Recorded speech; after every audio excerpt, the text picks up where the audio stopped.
Jazz is a genre of music that originated in African American communities in the United States in the late 19th and early 20th centuries. It emerged in the form of independent traditional music and popular musical styles, all linked by the common bonds of African American and European American musical parentage with a performance orientation. Jazz spans a period of over 100 years, encompassing a range of music from ragtime to jazz rock fusion of the 1970s and 1980s, and has proved to be difficult to define. Jazz makes heavy use of improvisation, polyrhythms, syncopation, and the swung note, as well as aspects of European harmony, American popular music, the brass band tradition, and African musical elements such as blue notes and African American styles such as ragtime. The birth of jazz in the multicultural society of America has led intellectuals from around the world to hail jazz as one of America's original art forms. As jazz spread around the world, it drew on different national, regional, and local musical cultures, giving rise to many distinctive styles.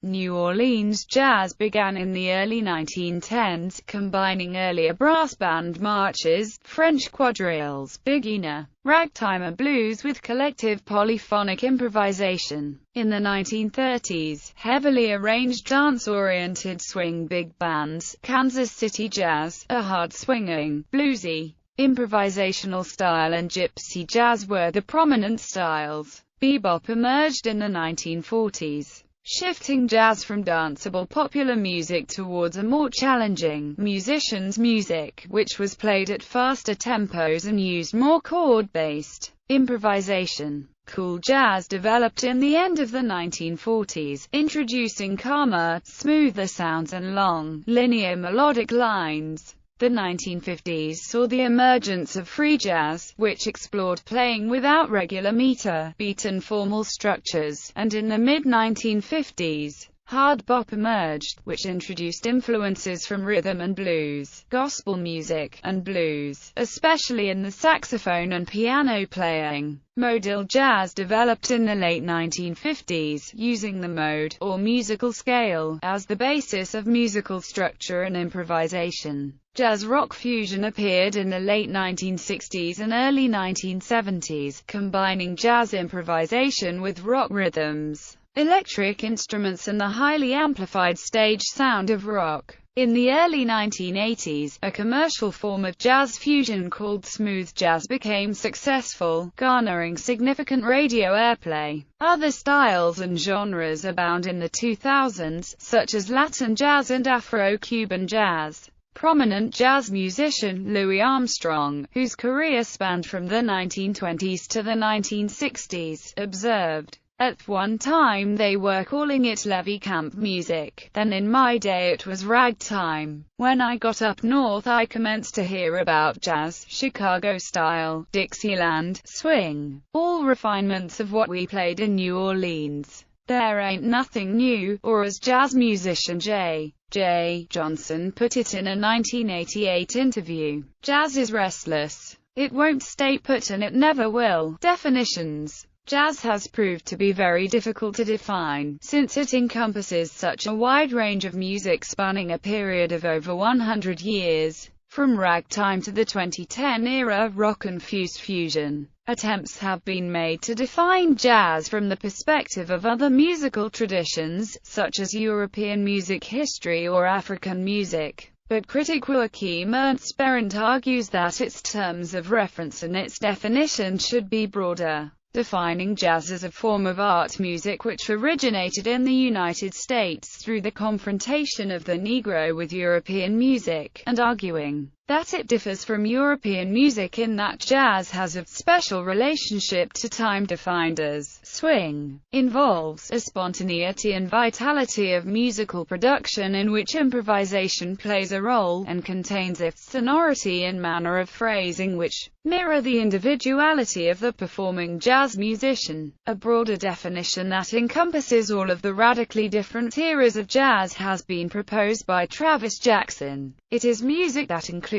qualities such as swing, improvising, group interaction, developing an individual voice, and being open to different musical possibilities. Jabard has provided an overview of the discussion on definitions, arguing that jazz is a construct that, while artificial, still is useful to designate a number of musics with enough in common to be understood as part of a coherent tradition. In contrast to the efforts of commentators and enthusiasts of certain types of jazz, who have argued for narrower definitions that exclude other types, the musicians themselves are often reluctant to define the music they play. As Duke Ellington, one of jazz's most famous figures, said, "It's all music." Importance of improvisation. Although jazz is considered difficult to define, at least in part because it contains so many varied subgenres, improvisation is consistently regarded as being one of its key elements. The centrality of improvisation in jazz is attributed to influential earlier forms of music. The early blues, a form of folk music which arose in part from the works, songs and field hollers of the African American slaves on plantations. These were commonly structured around a repetitive call-and-response pattern, but early blues was also highly improvisational. European classical music performance is evaluated by its fidelity to the musical score, with much less discretion over interpretation, ornamentation and accompaniment. The classical performer's primary goal is to play a composition as it was written. In contrast, jazz is often characterized as the product of group creativity, interaction, and collaboration, which places varying degrees of value on the contributions of composer and performers.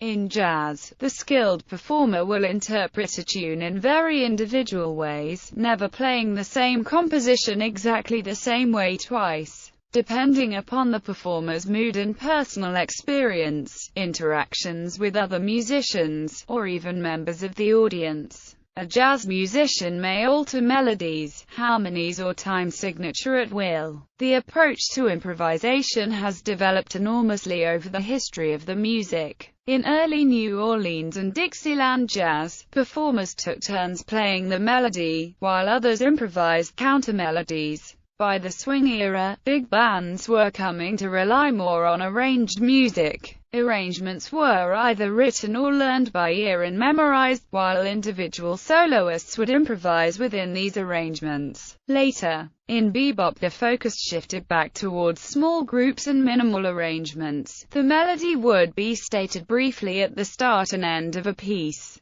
but the core of the performance would be the series of improvisations. Later styles such as modal jazz abandoned the strict notion of a chord progression, allowing the individual musicians to improvise even more freely within the context of a given scale or mode. In many forms of jazz, a soloist is often supported by a rhythm section consisting of one or more chordal instruments, double bass playing the bass lines and drum kit.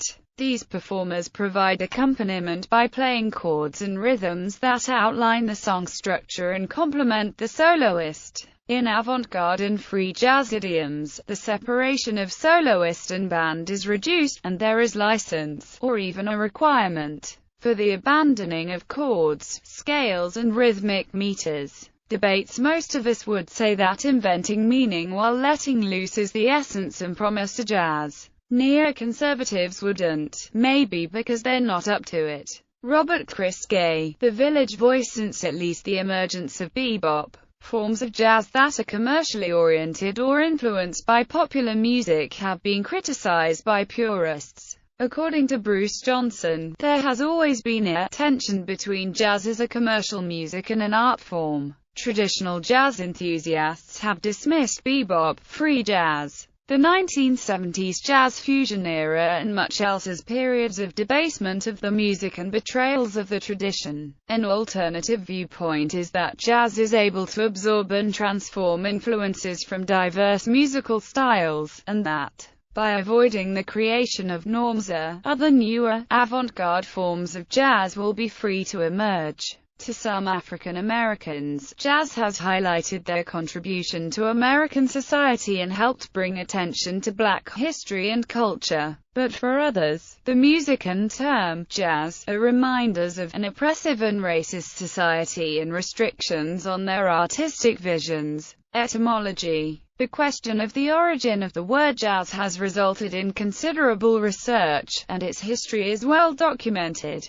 The word began, under various spellings, as West Coast slang around 1912, the meaning of which varied but did not refer to music. The use of the word in a musical context was documented as early as 1915 in the Chicago Daily Tribune. Its first documented use in a musical context in New Orleans was in a November 14, 1916 Times-Picayune article about jazz bands. The American Dialect Society named it the word of the 20th century. Race. Amiri Baraka argues that there is a distinct, white jazz music genre expressive of whiteness. White jazz musicians appeared in the early 1920s in the Midwestern United States, as well as other areas. Bixby DeBecker was one of the most prominent white jazz musicians. An influential style referred to as the Chicago School was developed by white musicians including Bud Freeman, Jimmy McPartland, Frank Tischemacher, Dave Tuff, and Eddie Condon. Others from Chicago such as Benny Goodman and Gene Krupa became leading members of big band swing during the 1930s.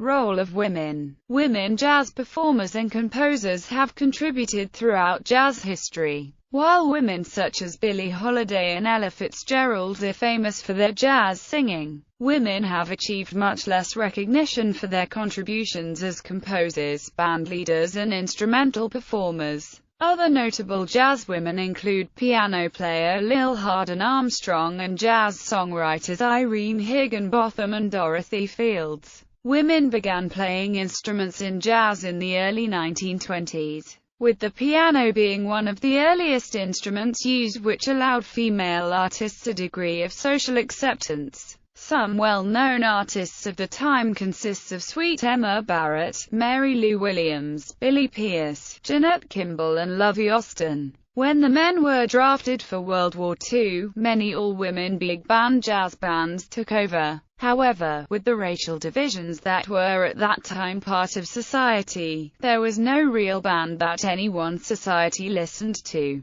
The International Sweethearts of Rhythm was a well-known group of this era. The dress codes of the era required women to wear strapless dresses and high-heeled shoes, which was somewhat of a hindrance to the integration of women into bands of suit-wearing men. Nevertheless, women were hired into many of the big league big bands such as Woody Herman and Gerald Wilson's groups. Women's Jazz Festival Drive. Billy Taylor, the Kennedy Center's artistic director for jazz, created the Women's Jazz Festival. It was dedicated to the composer and pianist Mary Lou Williams, in honor of her extraordinary talent. The Mary Lou Williams Jazz Festival has existed for 16 years, showcasing women of any age or race.